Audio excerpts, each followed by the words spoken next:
All right, thank you, Paige. I'm just going to share my screen here real quickly. Everybody see that? Give me a thumbs up. All right, thanks. All right, thanks, Paige. Yeah, I'm Sean. I'm the director of the Center for Business and Innovation at the Thurston Economic Development Council. And so what I do is I oversee a lot of the small business resources that we provide through the center, including the Washington Center for Women in Business, the Lacey Makerspace up the street here. I oversee the statewide scale-up program, and all of our online courses, including our Intro to Business, our Green Business Startup course that you can access at no cost after this if you'd like, and a number of other courses that help supporting businesses and start. We help about 50-ish businesses on average a year start. And so that's, one of the things that we're really passionate about here at the Center for Business and Innovation. Today, I'm going to talk to you about something that is near and dear to my heart, which is green business startup. And so as Paige mentioned, I worked at Patagonia for many years. I have the distinct career track record of having worked at Walmart and Patagonia. And so I sort of have the continuum of environmental responsibility on my resume. Walmart, as an undergraduate, I worked there out of necessity more so than of want. And then Patagonia, after I finished my postgraduate degree, I worked there for 5 years. My sort of path with environmental sustainability started when I was in 7th grade, and I was a part of the Kahelela solar team at Naalehu Elementary School. And so we as a team built a solar car, an actual working solar car. We raced that against other solar car teams from the different islands in Hawaii, and we won. We won the whole thing. That was cool, and that was the first sort of exposure I had to people really caring about the environment and trying to do something differently. That was a long time ago, many decades ago. So things are different now in that sense, but it's one of those things that really stuck with me as I went through, and as I progressed through my education, I started to get interested in studying environmentally responsible businesses, and that's what I studied as a graduate and postgraduate. Again, working for Patagonia for 5 years, I got to see up close what a good business looks like and what a responsible business does. And so as we go through the sort of talk here today, I'll probably reference Patagonia a lot because it's my firsthand experience with working with a good company. So as we go through here, please feel free to ask questions anytime. You can throw them in the chat there. If I can find my chat, it always flips over on me. I really don't like that. Okay, so I'll check the chat here. And if you want to unmute and ask the question, feel free to interrupt me. I don't mind whatsoever. I can't see everyone on the screen there, so raising your hand might not be the best thing, but if you unmute and ask the question, that's perfect. We'll have about 10 minutes toward the end of the hour here to ask questions. So starting off with looking at what a competitive environment is. And so there are so many different aspects in an industry related to competition. And so one of those primary aspects is limited resources. And I think one of the things that we tend to forget, especially when we're dealing with all these large corporations, multinational organizations, is that all of the stuff that we make and buy all comes from Earth. And so the Earth is giving us all of this stuff that we use for business. And so it's the primary, supply chain in anything we do as humans. And so that's one of the major considerations, and why, starting a green business is such a great, thing to do. It's because that's one of the primary concerns, is understanding that limited resource and the access to those resources. There's a lot of other things that are, related to competition in industry. And Michael Porter, the Harvard professor, who's sort of the person that came up with the idea of the competitive advantage, would say these are, the pieces in this puzzle of competition. And the idea here is to create a competitive advantage that will make you stand out from the crowd. That could be a pricing competitive advantage. That could be a differentiation competitive advantage. And so one of the things that you really want to think about when starting a business is, what does that competitive advantage look like for me? Because I'm not going to be able to be competitive on pricing. Most green businesses or responsible businesses have to charge more for their goods and services. And that sort of comes back to this idea of this slide here, is that when we're thinking about business, I think the true cost of goods and services isn't really reflected in the price of a lot of things. And so when you're looking at the overall price of something, when we're going to a Walmart and purchasing something for really cheap, we don't see the environmental price, we don't see the social price of that product, and we don't see the long-term impact of that product when it goes to a landfill. And so that's one of the things that you want to think about when you're starting a green business. So coming back to the idea of this competitive advantage. And so one of the good things about starting a responsible business or a green business is that there are a lot of consumers or green consumers that are going to really gravitate towards your business early. It means that you have this customer base that is going to shop responsibly. And so that could be, you know, a force or a source of competitive advantage for you. And one of the things that green businesses can really develop is a brand reputation. And so that brand reputation can be a source of competitive advantage for a startup. Reputation, really in this case for green startups, is related to good business practices. And so understanding how you're saving energy or water, or how you're making a better product, or how you're being more responsible, or how you're giving money to grassroots foundations to do green work. All of that is part of this brand reputation that you build as a green startup. Transparency. And so one of the key aspects of creating great brand reputation and being a green startup is being transparent about your activities as a business. And so no business is perfect. Even Patagonia makes a lot of mistakes. And so being transparent about those mistakes, owning up to them, is a big part of building that brand reputation. Consistency. And so any product or service that you create should have consistency to it, because like people that are consistent, businesses that are consistent build trust in their consumers. And so if you have a consistent product, you have a consistent, good reputation with the things that you do, then that's going to build consumer trust, which means more sales, right? Lastly is good marketing. And so all green startups sort of have this, nice origin story for the founder. And in the case of Yvon Chouinard at Patagonia, that origin story started off, as a climbing, making stuff for climbing, and then going into the clothing business, and at some point realizing that the clothing business was a pretty environmentally bad business, and Patagonia wasn't always a good green business. At one point in the 80s, they had a store open, and a bunch of their workers got sick because there was formaldehyde coming off of the jeans they were selling, and the circulation in the store wasn't good. And so the workers got sick, and that was sort of the point where Yvon Chouinard realized that, oh, wow, this is, bad stuff that we're putting out into the world. And he shifted that perception of what good business should be and started, on the path to that green Patagonia that you know today. So some of the other competitive advantages that green business startups can sort of look for and really focus in on are making products that last longer and are more durable, or products that can be repaired. Having a higher quality product is always a good thing. And again, when you're looking at this, your target market or your green target market, they're willing to pay more for quality. Creating a product or a service that is more innovative, that solves customers' problems in a different way.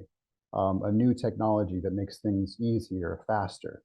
Or a product or service that's more efficient, like putting solar panels up on your roof or buying an electric vehicle, that really has cost savings for the long term. If you buy a water efficient, dishwasher, the long-term cost savings on water, is something that can be a competitive advantage and something that you can point to when you're marketing your products and services. Another source of advantage for green business startups is to look for specific certifications that responsible businesses go after. B corporations are one way to show the world that you are a good mission-driven organization, even though you're for profit. In Washington State, there's actually what's called a social purpose corporation designation. And so that's something that you can just designate as soon as you file your articles of incorporation with the Washington Secretary of State. So you don't have to go through that whole B Corp certification process, which is a year long and it can be a little painful at some points. Washington State actually allows you to just do that from the beginning. Other things, you can be certified USD organic, Blue Sign, 1% for the planet, fair trade certifications. All of these are ways to communicate to your green customers or your target market that your product is indeed a responsible product. Let me just stop there and see if we had any questions.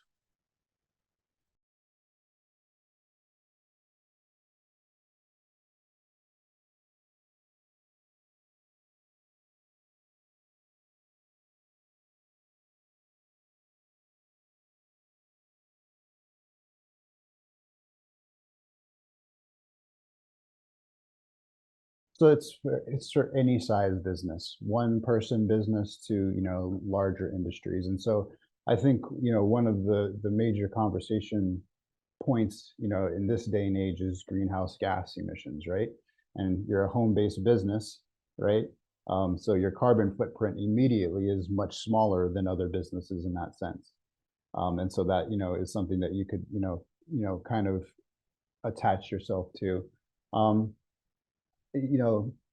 Making your home greener, that could be a potential, making your home office more environmentally friendly. That could be also another source of, of improving your environmental footprint, but also, attaching yourself to sort of that moniker. So when we're thinking about the competitive landscape, some of the benefits that a green business startup could see in the long term, and this is a long game for any business that's going to be responsible. It doesn't happen overnight. It's a lot of processes that have to be gone through to limit your impact. But one could be cost savings. And so if you install solar panels now, there's a large upfront cost, right?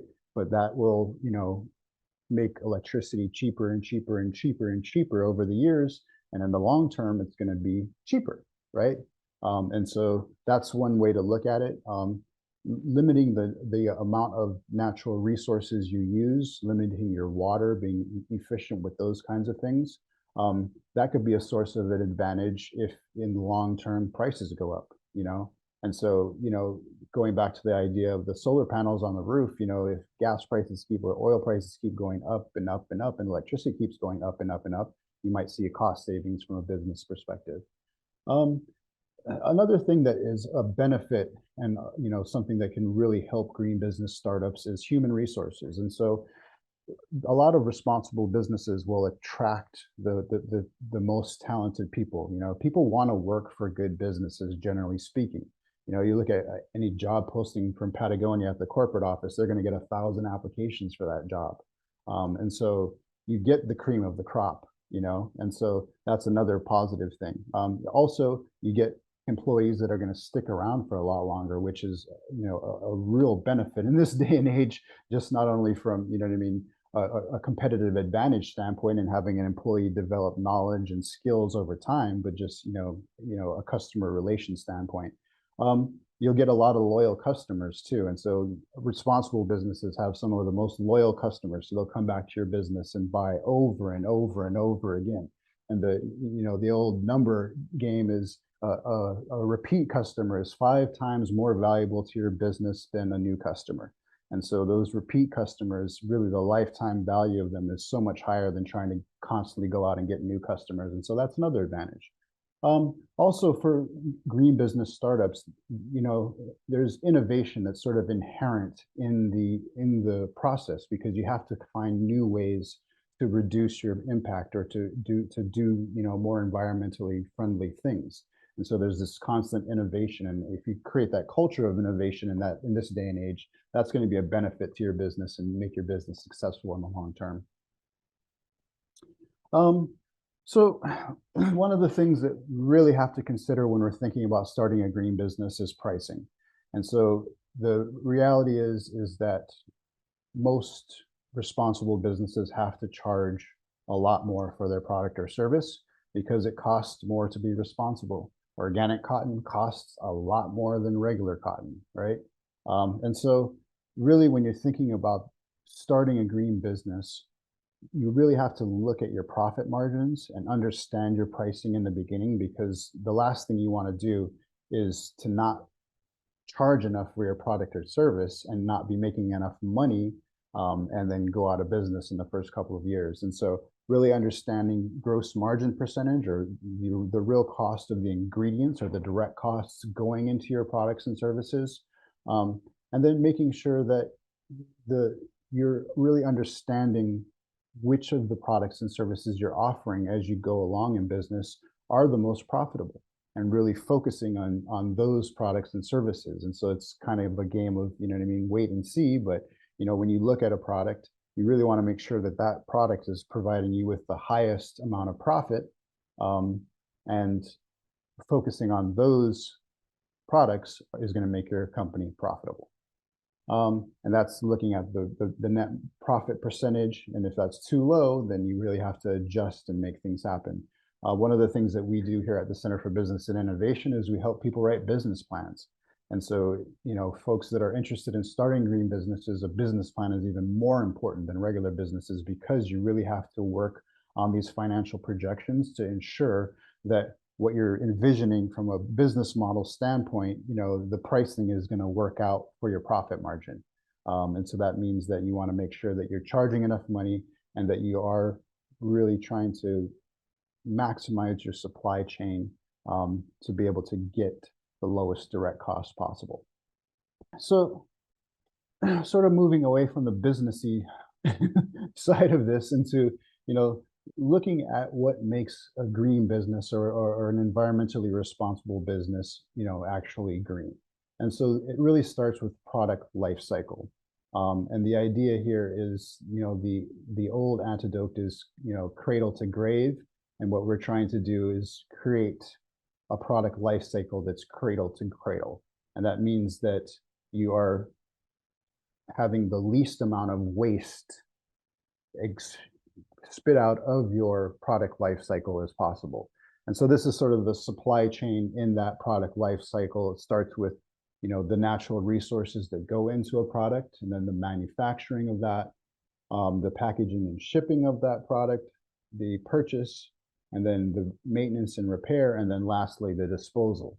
And so when you're thinking about the product life cycle, you're thinking about all of these different aspects and stages of your product.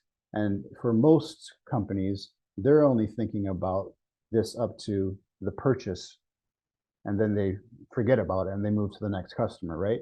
If green businesses really look at that fourth and fifth, or the fifth and sixth stage here, and looking at how they can keep their products going longer and how they can recycle or get those products back and put them back into this product life cycle, so that you're sort of closing this loop and making sure that you're not having a lot of waste coming out of your product life cycle.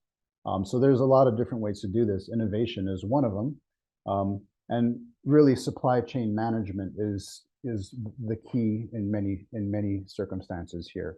And when you're thinking about your Patagonias, you know, one of the things that they've been able to do over the years is really manage their supply chain well. So they're looking at the whole circle of their product life cycle, and they're looking at, you know, okay, where is my cotton coming from? Okay. And then who's making my cotton? And is this a good manufacturer? Are they paying their workers, you know, livable wages? Are they using a certain amount of, you know, green energy in their manufacturing processes? You know, what's the easiest and what's the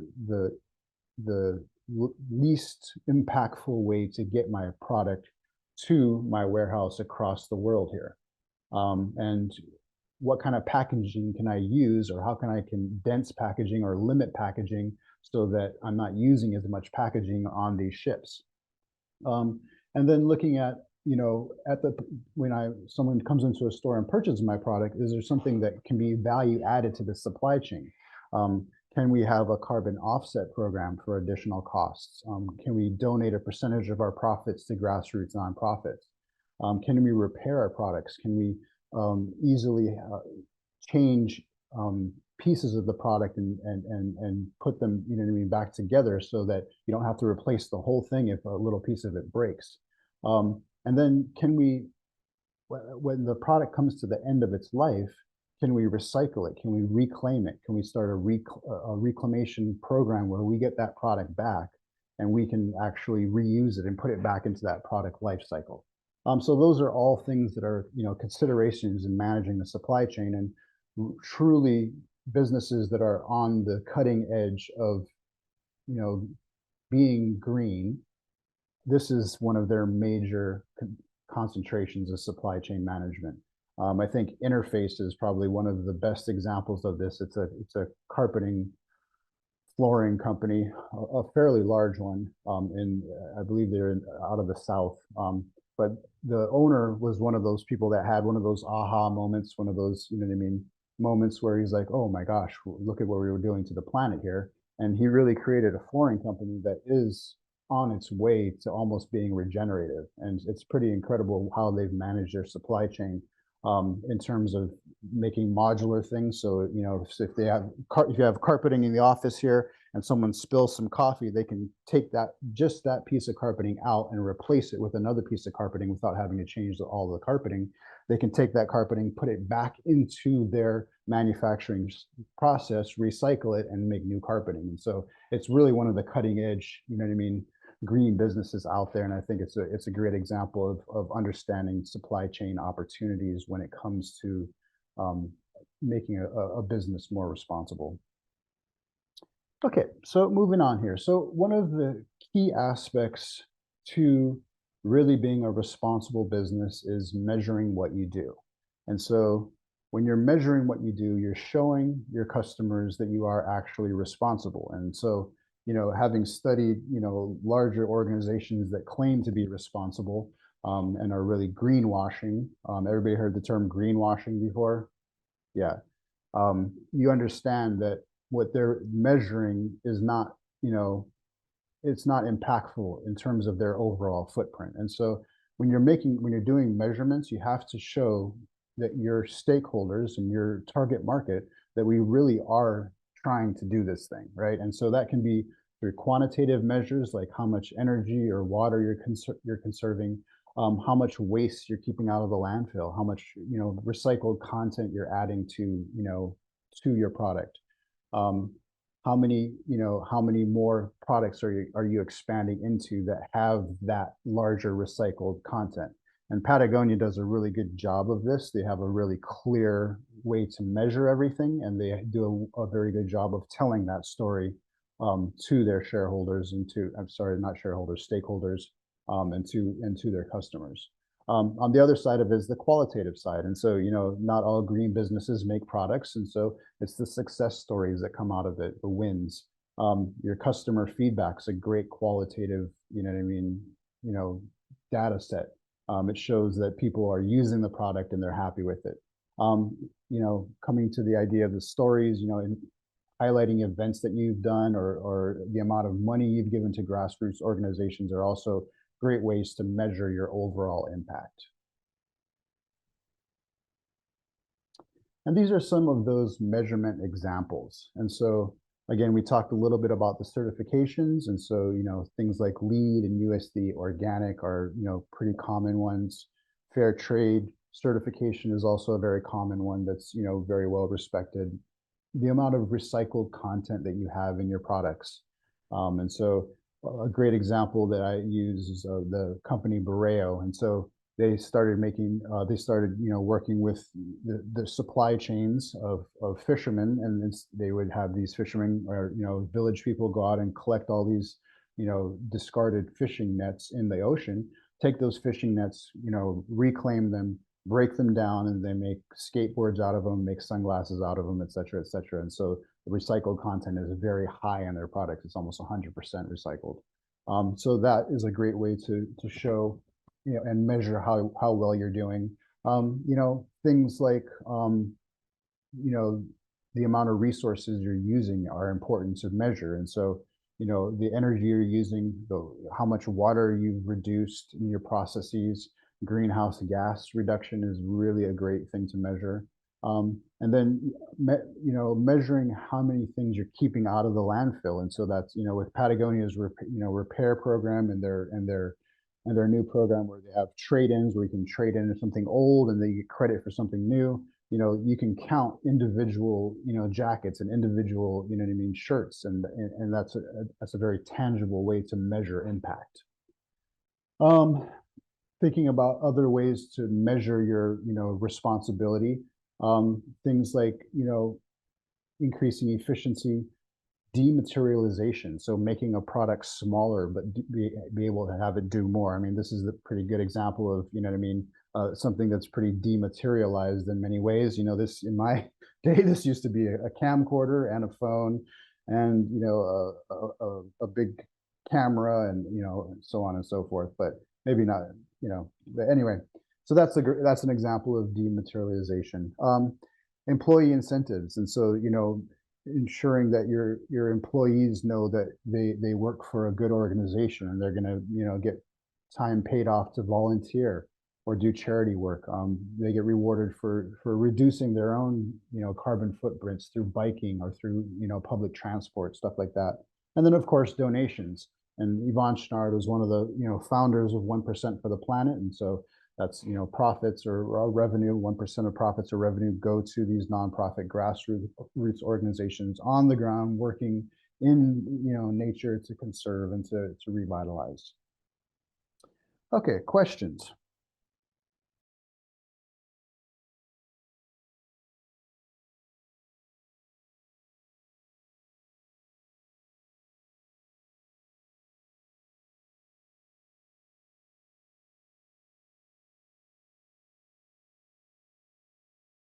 But then there's also the aspect of, the overall good of the company. And so I'll use Patagonia as an example. So, from the, the rewarding good activity standpoint. So, I used to bike commute to Patagonia and they pay me $4 each way to do that. Right. And so that was a reward for me. And I understood, okay, you know what I mean? They really value this because they're giving me $8 a day to bike to work, and I would have done that anyway, right? And so that's one way, they would pay for us to go out and work. One of the things that we would do is we would take time out of our work, week every month or two, and we'd go and work out in a sustainable farm and help the farmers and actually work in the dirt and stuff, and get paid for that. So that's one aspect of it. The other aspect is ensuring that you're communicating what the organization is doing well, first to the employees and then to the customers, because the employees are really stakeholders of the business. And so you want to keep them in the loop first and foremost to show them what initiatives you have that are, reducing waste or whatever, good it's doing, and get their input in that.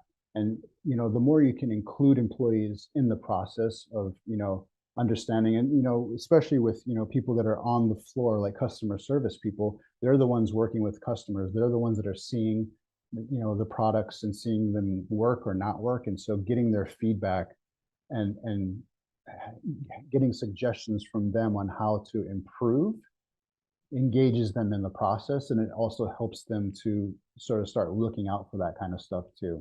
I think we have a question in the chat. How can businesses encourage consumers to recycle, or rather, how can businesses make recycling more accessible? And so this is, an interesting, challenging one. The first challenge is that recycling is sort of the lowest, possible outcome for good. Recycling, a lot of the stuff that gets recycled doesn't really get recycled, unfortunately. And so ideally, the idea is to keep things in the product, life cycle going as long as possible before they get to the landfill or to recycling. So that's one thing. Having trade-in programs is a great way. And I mean, going back to the idea of the cell phone thing, it's like you can trade your cell phone in, get a new cell phone, and then that old cell phone would be recycled.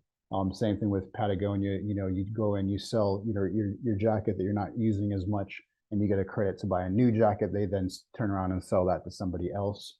Having an in-house recycling program is a great way to go. It's something that's fairly hard to set up, but it's something that would really be beneficial in the long term. And so you can incentivize recycling by giving, discounts on next purchases and things like that. And also just highlighting people, people love to get, recognized for doing something good, right? And so, you highlight someone on your social media, that they recycled, that positive reinforcement is going to keep them coming back and doing that. Sean, I had a question about if there are any like sustainability assessment / reporting frameworks that you would recommend in general. And then if you have any ones that you recommend, some of them, can be quite extensive in their processes. I'm wondering if there are any, in your opinion, that are particularly more accessible to smaller businesses. So, no, unfortunately. And coming back to the idea of greenwashing, those really intensive ones seem to be the ones that were really developed by the larger corporations, or for the larger corporations. I'm not sure, but yeah, I think in-house assessments are a great way to go, and we offer one-on-one advising, and so there's an opportunity if someone was interested in starting a business to actually walk through what the potentials are.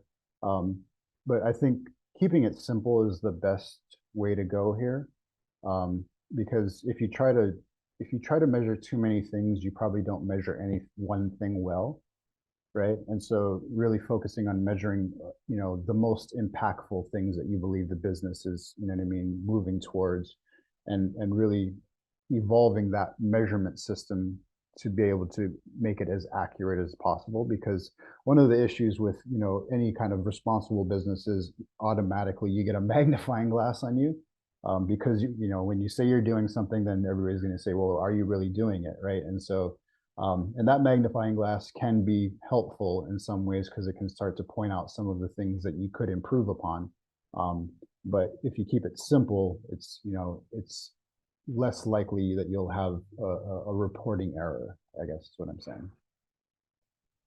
Thanks. We've got another question in the chat. Yep. I hope that's okay. No, yeah, please, yes, absolutely. How can employers protect themselves from employees not following green standards?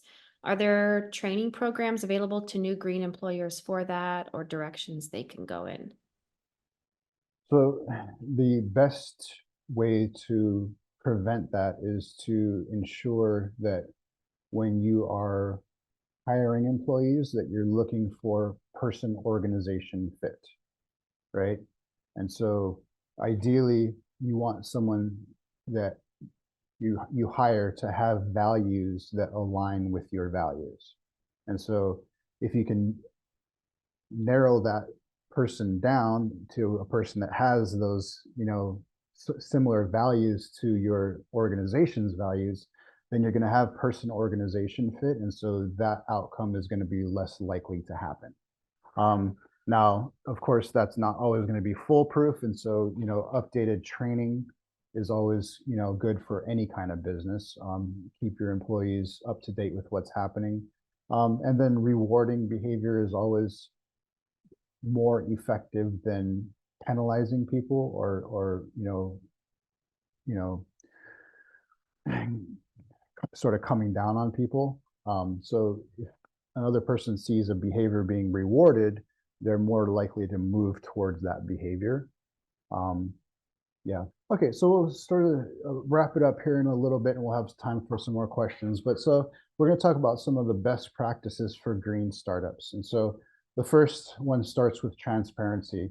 And again, when you do start a responsible business and label yourself as such, then people are going to put that magnifying glass on you, and they're going to look more closely at your activities. And I know that's not fair, but that's the way it is, unfortunately. And so being transparent about all your activities, especially being transparent about when you make a mistake. And so when you do make a mistake, which all businesses make mistakes, just like people do, just being transparent about that, admitting to the mistake, apologizing, and then ensuring that you have drawn out an action plan to correct that behavior as you move forward is important in best practices. I saw this happen in real life in Patagonia when they had that sort of wool sourcing incident. One of the major, sort of factories or farms that they were sourcing wool from got, pinpointed for not having the best humane practices. And so that got called out in the news, and Patagonia was attached to that. And they came out and apologized right away and went and created a plan moving forward that actually included them not having new wool in their line for over a year, I believe, when they were looking for a new source for wool. So, the outcome is always good if you're transparent. Another thing about best practice for green startups is you have to be constantly innovating and finding new and better ways of doing things. And so that innovation really has to be sort of bred into the culture of the business. And so again, rewarding good green activity, good innovation activity should be rewarded as well. Really dialing in those key performance indicators that you're going to focus on as a business. And so every responsible business will be different, but if you're looking at a Patagonia, is it the amount of recycled content in the clothing, or the amount of clothing that is now organic cotton. The key performance indicators should really line up with the kind of industry you're in, of course, but also be measurable. And so you have to be able to measure these things to be able to show that you are improving on the outcome of them. You need to choose investors and partners wisely. And so, that's, kind of rolls into this other one about any responsible business that wants to stay responsible needs to be kept a privately held organization. And so you cannot make it available for public stock purchase, because as soon as that happens, then quarterly profits become the focus. And those quarterly profits are always, going to impact the ability of a business to make the right decisions from a responsible standpoint. And so that's something that's interesting that just happened recently. Patagonia's owner, Yvon Chouinard, moved Patagonia into a trust, actually. He's getting older. I think he's 80 now. So he's, instead of allowing the company to be sold and then potentially be, made public, he's put it into a trust to ensure that that can't happen, and so that the mission stays on mission. And at the end of it, stick to the core values. And so really identifying your mission early and articulating that mission very well, and just sticking to those core values is going to keep your customers that are your best customers around. And it's going to really drive all of the actions and answer a lot of the questions you'll come up along the way with as you go through the process of business. So these are some of the books that have influenced me, as I've gone through my journey here intellectually. And so I think I sent this slideshow to Paige so she can share this out with you. But these are some of the books that I think are some of the really groundbreaking works. Cradle to Cradle was a big influence for me. Biomimicry is also an awesome book, and something that I think is incredible to think about, especially when you're thinking about agriculture and stuff like that. So anyway, those are some cool books that I think are a great start if you are interested in learning more about this topic. Just to share out a little bit about our resources before we get to some more questions. And so, anybody that's interested in starting a business, doesn't have to be a green business. We do have a lot of different resources at the Center for Business and Innovation that can support you in your efforts. These resources are no cost, or they are scholarship, and so you do not pay for these resources. Up the street from us is the Lacey Makerspace.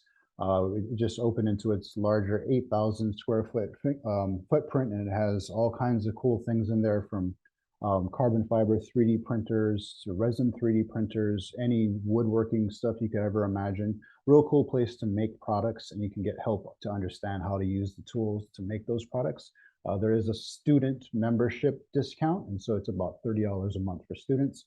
We have the Women's Business Center, and we provide no-cost advising for women-owned businesses or women startups.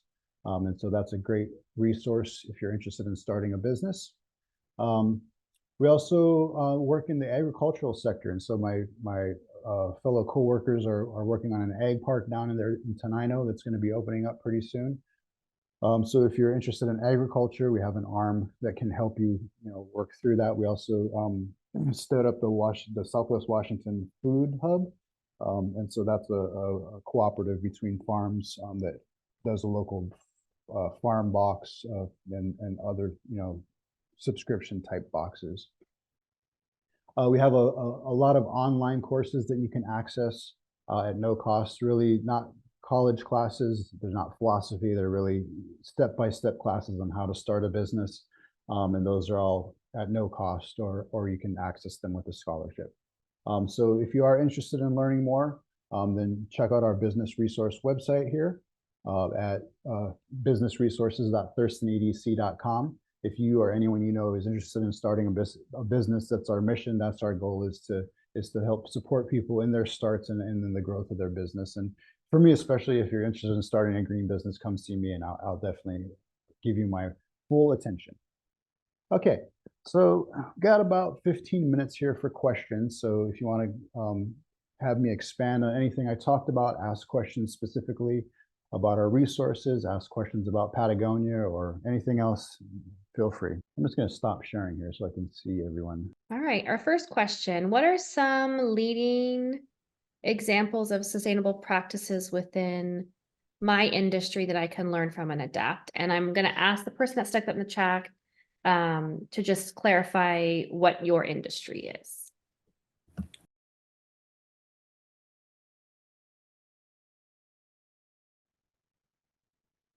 Okay. So some leading examples of sustainable practices, I think, going back to the example of Interface, that's an example of a company that's really purposefully evolved their business to be to the point of almost regenerative. And so, the best practices that came out of that particular, industry, in the flooring industry, I think is kind of the lead for that. Other, examples, like Badger is one of my favorite companies. I don't know if everyone's familiar with Badger. They make hair care, skincare product. They're 100% solar powered. And so all the products they manufacture, I use their beard stuff. It's all 100% solar powered. And so that's a great, that's an easy thing to communicate that I think people understand. And, all of their packaging is sustainable, a lot of it's reusable, and, compostable, stuff like that. So that's also, there's a lot of different things, and it's, it's industry by industry really is what you're looking at, for what is the highest environmental impact in that particular industry. In Patagonia's case, in the clothing industry, it's the landfill impact. And so all of that clothing that's being manufactured, especially in in these, sort of fast fashion days, all that clothing is going to the landfill. And so that's the highest impact, right? And then the next is probably, greenhouse gas emissions. Container ships are, account for about 3% probably of the greenhouse gas emissions in the world. Just ships going from China to the US and US to China and China to the US, back and forth and back and forth and back and forth, a lot of greenhouse gas emissions. So that's another, that's another, clothing industry, because most of the stuff that Patagonia makes is in Vietnam and Thailand and, places like that. So, that's the other thing, is the shipping offset. Next question, what are the most common difficulties green startups come across that you notice? So the most common issue for all startups is capital. And so how do I get the money to start my business, right? And so that goes the same for any business, green or not green, and in terms of a startup. So that's the number one issue we come across.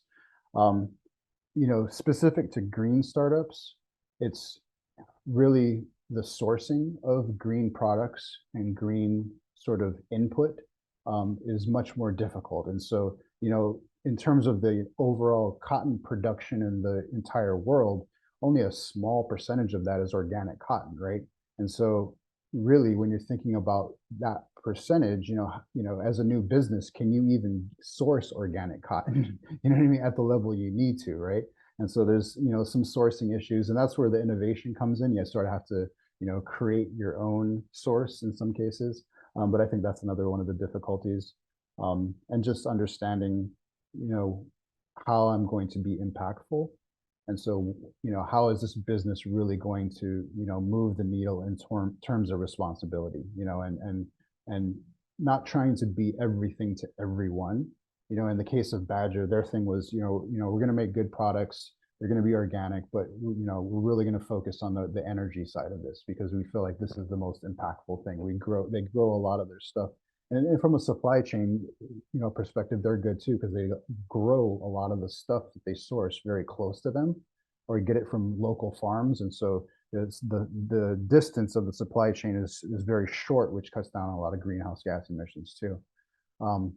But yeah, I think that's understanding how to pick a lane in terms of responsibility and really being really good in that lane rather than trying to do all these different things and sort of getting scattered and not doing any one of them very well.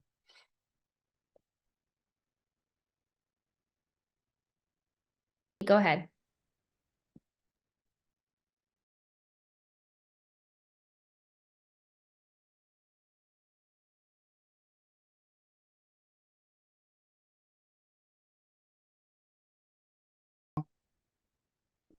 Not not right now. Yeah, we're distributing childcare grants right now for childcare providers, but other than that, we haven't. I find it difficult to find grants for startups. I've applied for a number of different funding opportunities to actually fund new businesses, and I don't seem to be able to get that money. I'm not really sure why that is. I think they think it's too risky, perhaps, because there's a high failure rate with startups. But yeah, no grant opportunities right now, unfortunately.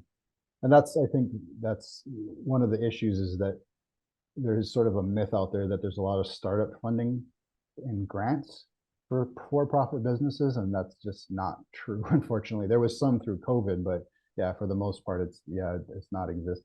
It's very niche in terms of like there's a grant from the Department of Defense called the SBIR grant. If you're making a product, an innovative product that the Department of Defense wants to buy, then you can get a grant, which is yeah, which is not my ideal situation, but yeah. I think I see another question in the chat here. Could you highlight some key strategies or initiatives that prove particularly effective in engaging green consumers and building a strong brand reputation in the eco-conscious market? I mean, in this day and age, marketing is really storytelling. And so I think storytelling is really the best way humans, communicate with one another. It goes back a very long way to our beginning days. And the more that you can tell the story of how you're moving the needle, and a nice way to market is comparing what's being done versus what you're doing and how your story is different and how you're doing things differently. People can connect to stories. It's just a great way to connect, and people always love to hear the origin story of the green founders and what, because, everybody knows that no one's perfect, right? And we see that in ourselves. And so it's good to, hear the story of when you realized that something you were participating in or, doing wasn't quite right. And, you shifted it into this, different way of doing things. So that's, I think that's a great way to get that message out there. For, tools, I mean, for businesses, we recommend Instagram for marketing for the most part. Facebook is a little bit too convoluted at this point. TikTok is just a whole different thing. So Instagram still sort of is the place for business marketing right now. That, could change tomorrow. I don't know, but that's what we feel like right now. And so telling your story, in that, on that particular platform is probably, the best way to reach the market. What is the next big industry that you see going green in the future? Next big industry that I see going green in the future. I'm not really sure about that one. Unfortunately, you don't see a lot of movement in by an industry, right? It's more movement of one particular business in an industry that sort of changes the trajectory of that industry. So in terms of industry wide, I mean, I think there's a big opportunity for green travel because travel is so impactful on so many levels, from a social level to, you know, an environmental level. And so I think there's an opportunity to provide greener travel options, like carbon offsetting options for folks. And I know that, airlines and, people say they have like these carbon offsetting programs, and most of it's greenwashing. And so I think, there's an opportunity there in the travel industry. How can an organization company transition to selling more fair trade products? And so that's something that, we need more fair trade manufacturing facilities, right? And so that's, kind of the problem right now. And I think that Patagonia is helping to move that needle a bit. And so we're starting to see movement, especially in Bangladesh and in India, a more fair trade certified places. But I think the more demand there is for it, then the more, these facilities will pop up. They're not easy facilities to stand up, just because you have to have this social component in it too. And so part of the fair trade certification is that not only are the employees paid a living wage, but, part of the company's earnings go into a community benefit.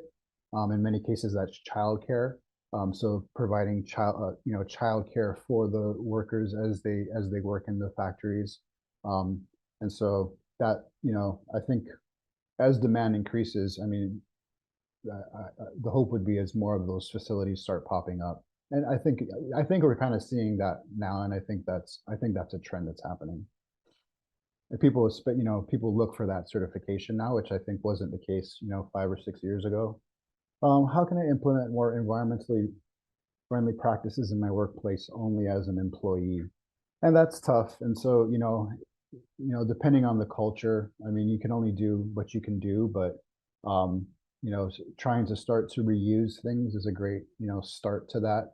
And I think having, more reusable sort of, product is much, much better than recycling in a lot of ways.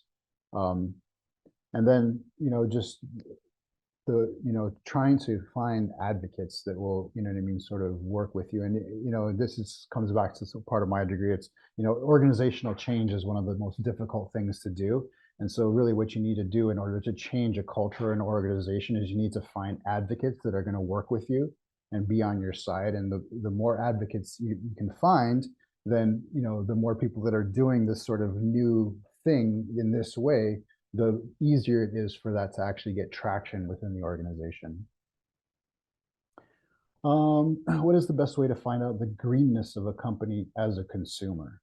And so that's a tough one. I mean, the certifications are good. B Corp, B Corp certification is not an easy process. And so you have to go through a pretty rigorous application process, and you have to do an annual report and get a review. And so anybody that's registered as a B Corp, they've done that at great pain and expense to the company to show that they're good. And so I think that's one good way to understand if someone's mission driven. Question is, what makes you get up every day and do what you do? I think it's equity, and small business is really the heartbeat of America, and I don't think that gets recognized enough. And small business is what made America, the thing that is good about America good. And so I think that's what gets me up every day is, the importance of small business and the badness of corporations. Pro small business. Okay. Well, I think that's a perfect ending point and a very poignant last point. I just want to give everyone an opportunity to say thank you to Sean for joining us, either in the chat, emojis. Thank you, Sean, for spending time with us today and sharing your expertise and your wisdom and being with us. Thank you so, so much. thank you very much. And yeah, if you ever need any help or you have anybody that, you know, is interested in starting a small business, doesn't have to be, you know, they don't have to have a solid idea or anything like that. Just send them our way and we'll definitely want to, you know, talk to them and help them out.